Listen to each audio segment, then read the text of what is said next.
जय गुरुदेव। और दोस्तों, मेरे चैनल सिद्ध सावर मंत्र में आपका एक बार फिर से हार्दिक स्वागत है। और देखिए, आज की वीडियो आपके लिए बहुत ही खास होने वाली है, क्योंकि देखिए, हालांकि वैसे तो वीडियोस मेरी आजकल कम आ रही हैं। अब कम क्यों आ रही हैं कि थोड़ा बिजी होने के कारण इस वजह से आपके सामने वीडियो कम आ रही हैं, क्योंकि मेरा कुछ काम चल रहा है, तो इस वजह से मुझे वीडियो बनाने का थोड़ा टाइम नहीं मिल पा रहा था। लेकिन आज मुझे थोड़ा टाइम मिला है, तो मैं आज आपके सामने जो साधना आपको बताने वाला हूं, वो साधना है भूतकाल प्रत्यक्ष दर्शन सिद्धि की साधना है। यानी कि पिछला जो आपके जीवन में जो पीछे क्या हुआ था, या किसी और के जीवन में पीछे क्या हुआ था, उसको जानने की ये साधना है। और देखिए, हर व्यक्ति इस बात को समझता है, इस बात को जानना चाहता है कि भाई उसके साथ पिछले जन्म में क्या हुआ था, या पीछे किसी और व्यक्ति के जन्म में पीछे क्या हुआ था। तो इस सभी को जानने की जो ये साधना है, ये भूतकाल दर्शन की साधना है। क्योंकि जब तक हमें भूतकाल का पता नहीं लगेगा कि पीछे क्या हुआ था, तब तक हम आगे आने वाले जीवन को नहीं संवार सकते हैं। अगर हमें ये पता लग जाए कि हमारे पिछले जन्म में हमारे साथ क्या हुआ था, तो हम यहां पर जो आगे अब करेंगे, उसमें हम उस गलती को सुधारने की कोशिश करेंगे कि भाई ये गलती हमारी जो हमने पीछे की है, वो गलती हमारी आगे सुधर जाए, तो हमें आगे आने वाला जो हमारा भविष्य है वो उज्जवल हो, और उसमें हमें हर प्रकार से सफलता मिले। अब यहां पर जो है, मैं जो आज आपको बता रहा हूं, ये केवल एक दिन की साधना है। एक दिन की साधना में धीरे धीरे आपको भूतकाल जो आपका है या किसी और का भी जानना है, तो वो आपके सामने स्पष्ट होने लगता है। क्योंकि ये जो साधना है, ये होली के दिन ही की जाती है। हालांकि किसी और दिन भी इस साधना को कर सकते हो, लेकिन उसमें क्या है कि उसमें आपको काफ़ी टाइम की साधना करनी पड़ जाती है। कई बार कि भाई 21 दिन साधना करो, 41 दिन साधना करो, तब जाकर के आपको इस साधना में सफलता मिलती है। वैसे तो आप इस साधना को किसी भी शुक्रवार से कर सकते हो, ठीक है। लेकिन अगर जैसे कि अब होली का पर्व नज़दीक है, तो आप इस साधना को होली के दिन, यानी होली की रात्रि में ही आपको साधना करनी है। और देखिए, होली को तो सभी साधनात्मक जो ग्रंथ हैं उनमें श्रेष्ठ बताया गया है, क्योंकि इस पर्व पर वर्ष में एक ही बार आता है ये पर्व जो होता है। और साधकों को इस पर्व की पूरे वर्ष भर प्रतीक्षा रहती है कि भाई होली आएगी, हम साधना करेंगे। ऐसा सिद्ध पर्व आएगा जिसमें कि साधना सिद्ध हो और हम साधना करें, तो इसका इंतजार रहता है सभी को। और ये जो दिन है, ये वर्ष में केवल एक ही बार आता है। तो स्पष्ट रूप से यहां पर मैं आपको बता दूं कि होली के दिन साधना, आप कोई भी साधना करो, जरूरी नहीं है कि यही साधना करो, कोई भी साधना करो, वो साधना सफल होती है।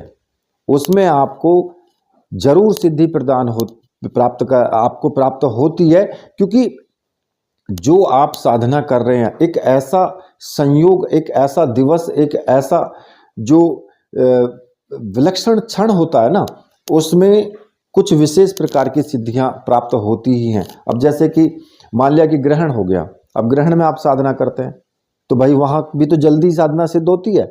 तो इसी प्रकार से ये साधना भी आप होली के दिन, होली की रात्रि में कर सकते हो। या देखिए, गोरख जो संहिता है उसमें स्पष्ट रूप से कहा गया है कि साधना में पूर्ण सफलता, श्रेष्ठता और सिद्धि अगर आप प्रदान करना चाहते हैं, तो होली जैसे पर्व को व्यर्थ में नहीं आपको गंवाना चाहिए। क्योंकि ये जो पर्व है, ये पूरे वर्ष में केवल एक ही बार आता है, और इस अवसर पर साधना करने से सिद्धि प्राप्त होती ही है। अब जहां पर रुद्रामल तंत्र की बात है, तो उसमें भी साफ कहा गया है कि यदि होली की रात्रि को किसी भी प्रकार की तांत्रिक साधना संपन्न की जाए, तो उसमें अवश्य ही सिद्धि आपको मिलती है। ठीक है, संसार में ऐसी कोई साधना नहीं है जो होली की रात्रि को सिद्ध ना हो सके। इसलिए होली की रात्रि को तो जो तांत्रिक होते हैं, जो भक्त होते हैं, वो इस दिन का इंतजार करते रहते हैं कि भाई होली का दिन आएगा और हम साधना करेंगे और हमें साधना में सिद्धि प्राप्त होगी। एक नॉर्मल साधक जो होता है वो भी इस दिन का इंतजार करता है, एक उच्च कोटि का साधक होता है वो भी इस दिन का इंतजार करता है। और ये जो पर्व है ये तांत्रिकों के लिए तो एक तरीके से वरदान है कि साधकों के लिए ये दिन बहुत ही सिद्धिप्रद दिन होता है और इस दिन साधना करने पर 100% आपको सफलता मिलती ही है। तो देखिए ये जो साधना है, क्योंकि अब होली का पर्व तो नज़दीक है और इस साधना को इस दिन किसी भी प्रकार की साधना आप सिद्ध कर सकते हैं होली पर, चाहे वो कैसी भी साधना हो। और पूरी रात्रि साधना के लिए बहुत ही ज़्यादा महत्वपूर्ण होती है। जो उच्च कोटि के ग्रंथ हैं उनमें भी होली की रात्रि को संपन्न किए जाने वाले कई मंत्र होते हैं, कई साधनाएं बताई गई हैं, परंतु इस बार जो होली है वो साधनात्मक दृष्टि से जो है बहुत ही ज़्यादा महत्वपूर्ण है। तो आपको मैं यहाँ पर बता दूं कि आपको इस साधना को करने के लिए जो सामग्री की आवश्यकता होगी वो सामग्री मैं आपको बता रहा हूं। एक तो भूत यक्षिणी चेटक, एक महामालिनी यंत्र, और जो कि धारण करने वाला होगा, यानी ये ताबीज के रूप का होगा। जो महामालिनी यंत्र है ये ताबीज रूप में होगा, और भूत दर्शन सिद्धि गुटिका, और सिद्धि निर्माल्य, और एक मूंगे की माला। ये सामग्री की आपको आवश्यकता होगी।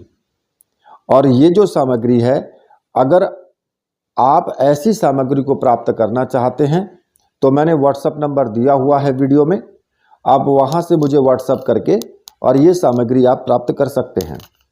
सामग्री आपको 100% मिलेगी और प्राण प्रतिष्ठित सामग्री आपको मिलेगी। लेकिन आपसे मैं यहाँ एक बात कह दूं कि देखिए, होली का पर्व जब आता है, जब टाइम नज़दीक आ जाता है, तो उससे पहले ही आप ये साधना की सामग्री आप मंगवा लें। क्योंकि अगर आप लेट हो जाएंगे तो आपको, मान लिया कि आपने ऑर्डर कर दिया, अब भाई साधना जो सामग्री है उसको प्राण प्रतिष्ठित करने में भी थोड़ा टाइम लगता है, उसके बाद वो पोस्ट भी की जाती है, उसमें भी थोड़ा टाइम लगता है आने में। तो इसलिए होली से कम आप 10 दिन पहले ही आप सामग्री मंगवा लें। मतलब कि अगर आप चाहते हैं कि आज ही ऑर्डर करें तो सही है, होली तक आपको सामग्री मिल जाएगी। भले वो आपके पास रखी रहे, उससे कोई प्रॉब्लम नहीं है, आपके पास रखी रहेगी, कोई चिंता की बात नहीं है। होली वाले दिन आप उसको यूज कर सकते हो, ठीक है। अब ये जो साधना है, ये साधना बहुत ही ज़्यादा महत्वपूर्ण है और ये एक ऐसी साधना है जो अब तक सर्वथा गोपनीय रही है। और देखिए, इस साधना को मैं आपके सामने प्रकाशित एक प्रकार से कर रहा हूँ, प्रकाश में लेकर के आ रहा हूँ, क्योंकि ये जो साधना है ये सर्वथा गोपनीय तो रही है, और दूसरी ये साधना केवल होली की रात्रि में ही संपन्न की जाए तो ज़्यादा उचित है, ठीक है। इसलिए ये ज़्यादा प्रकाश में भी नहीं आ पाई थी। तो अब यहाँ पर मैं एक चीज़ और बता दूं कि ये जो साधना है इसकी विशेषता ये है कि अगर आप इसे होली की रात्रि में इस साधना को संपन्न करते हैं तो जो साधक होता है उसकी जो छठी इंद्री होती है वो धीरे धीरे जागृत होने लगती है, और किसी भी व्यक्ति को देखते ही उसका पूरा भूतकाल उसके सामने स्पष्ट हो जाता है।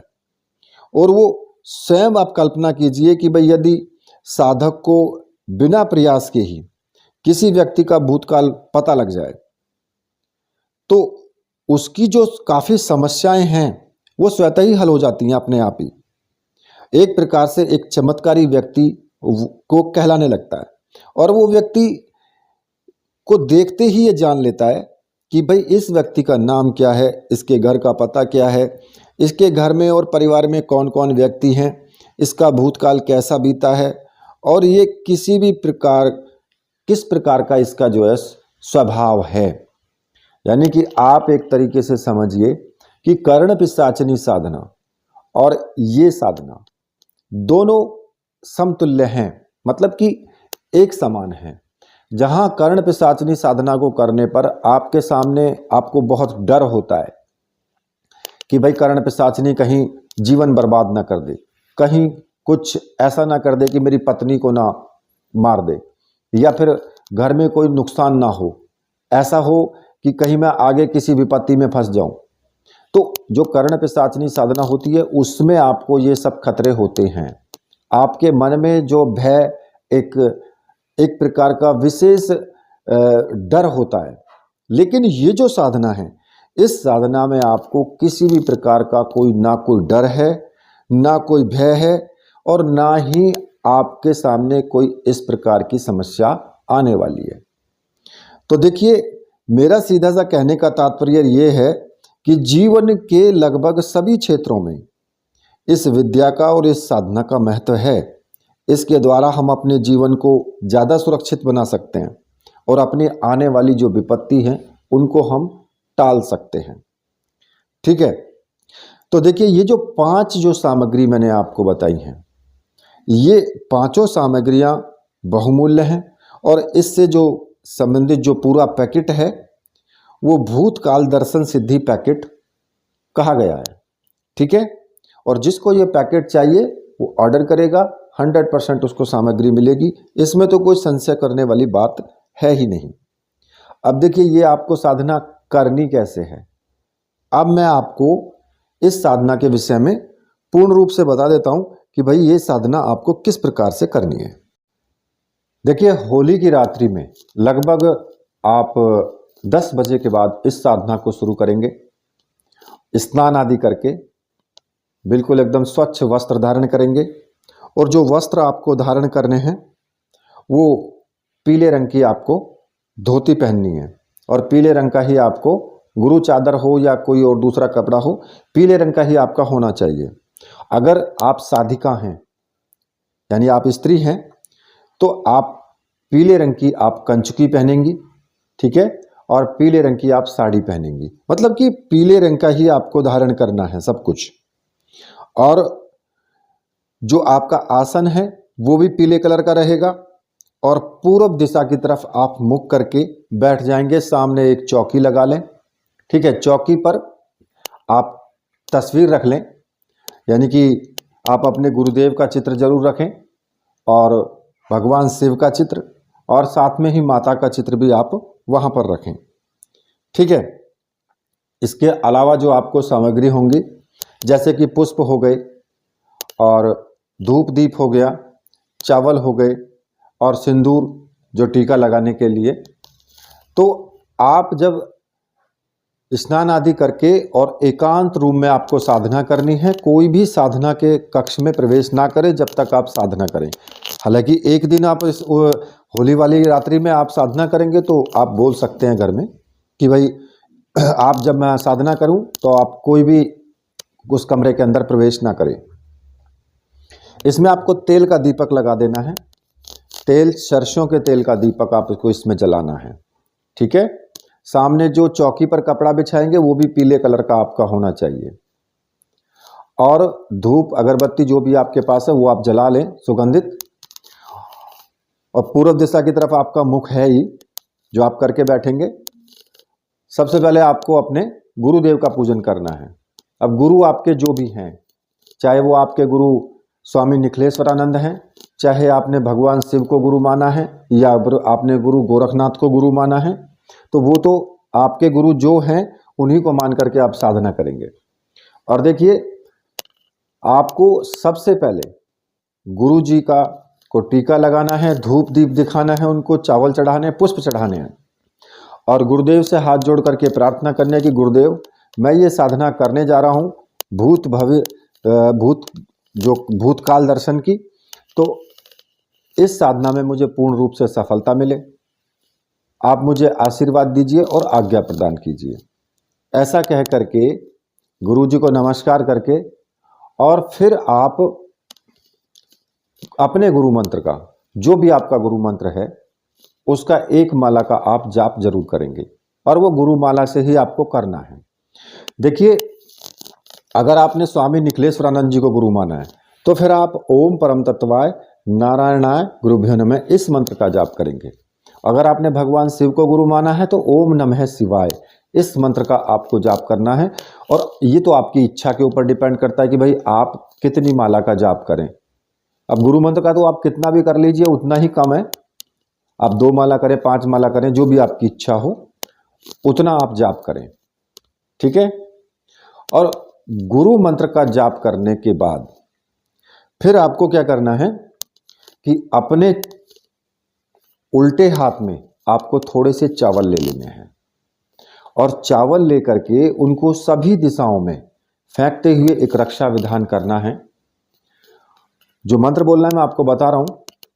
ओम असर्पंतु ये भूता है भूमि संस्थिता, ये भूता है विघ्न कर्तास्ते नश्यन्तु शिवाज्ञा, अपक्रमाणांतु भूतानि पिशाच सर्वतो देशम, सर्वेषां विरोधेन पूजा कर्म समारंभे। इस मंत्र को बोलते हुए सभी दिशाओं में आपको चावल फेंक देने हैं। जहां तक वो चावल चले जाएंगे वहां तक कोई भी नेगेटिव ऊर्जा आपकी जो पूजा कक्ष है, जो आप साधना कर रहे हैं, उसमें प्रवेश नहीं कर पाएगी और आप साधना आराम से बैठ करके कर सकते हैं, ठीक है। इसके बाद आपको, अगर भगवान शिव आपके गुरु नहीं है, आपने स्वामी निखिलेश्वरानंद जी को गुरु माना, तो भगवान शिव का पूजन करें। उसके बाद माता का पूजन करें उसी प्रकार से जैसे आपने गुरु जी का पूजन किया है, वैसे ही आप माता जी का भी आपको पूजन करना है, ठीक है।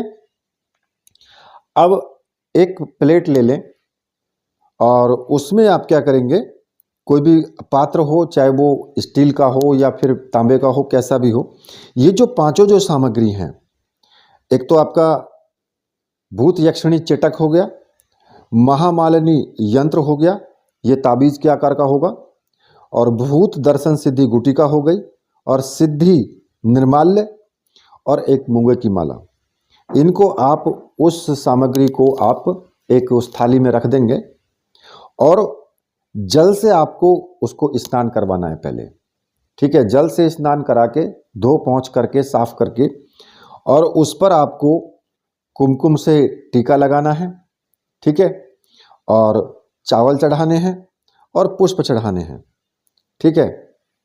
और उसको समर्पित करेंगे आप, जैसे कि दीपक है, दीपक की तरफ से हाथ करके ऐसे दीपक आप उनको दिखाएंगे, ठीक है। पूरी सामग्री का आप पूजन करेंगे उसका, और पूजन करने के बाद फिर आप जो है मंत्र जाप शुरू करेंगे। और जो मूंगे की माला है, मूंगे की माला से आपको मंत्र जाप शुरू करना है। मंत्र मैं आपको बता रहा हूं। मंत्र इस प्रकार से है, ओम ह्रीम ह्रीम क्रीम क्रीम ह्लीम ह्लीम फट। इस मंत्र का आपको जाप करना है। और देखिए, इसका 51 माला आपको जाप करना है। 51 माला से कम नहीं होना चाहिए। ज़्यादा तो आप कितना भी कर लो, लेकिन 51 माला कम से कम होना चाहिए। 51 माला लास्ट है, इससे कम नहीं करना है। और 51 माला जाप करने के बाद जब आपका जाप पूरा हो जाए तो जितनी भी आपकी जो सामग्री है उसको किसी स्थान पर आप उसको रख दें। और जो महामालिनी यंत्र है, जो ताबीज के आकार का है, उसको लाल धागे में पिरो करके और अपनी दाहिनी भुजा में आप उसको बांध लें, तो आपको भूत दर्शन सिद्धि प्राप्त होती है। और देखिए, इसके बाद जो साधक होता है वो जब भी किसी व्यक्ति को देखता है तो, या जो ऊपरा जो ये मंत्र है देख करके, मान लिया कि कोई व्यक्ति सामने आया, उसको देखने के बाद इस मंत्र का अगर वो 11 बार उच्चारण करता है तो उसके अपने ही दिमाग में एक ऐसा विद्युत का प्रवाह चलता है कि सामने वाले जो व्यक्ति, चाहे वो स्त्री हो चाहे वो पुरुष हो, उसका पूरा का पूरा भूतकाल जो है वो उसके सामने स्पष्ट होने लगता है। या वो अपने मन से किसी भी संबंधित व्यक्ति जो भी प्रश्न उस जानना चाहता है, वो प्रश्न उसका स्पष्ट हो जाता है, यानी कि उसको उसका उत्तर मिल जाता है। और वास्तव में ये जो साधना है बहुत ही दुर्लभ है, एक अद्वितीय साधना है, महत्वपूर्ण साधना है। इस साधना का प्रयोग आपको जरूर करना चाहिए। और देखिए, ये जो सामग्री है आप जो बची कुछ सामग्री है उसको आप कहीं भी रख सकते हो, या जल प्रवाहित भी कर सकते हो, या उसको अपने पास भी रख सकते हो। और अगर कई बार ऐसा होता है कि एक बार में साधना सिद्ध ना हो, तो फिर किसी अगले शुक्रवार को आप ये साधना शुरू कर सकते हो। इसी प्रकार से एक दिन की साधना करके फिर आप उसको प्रैक्टिकल करें।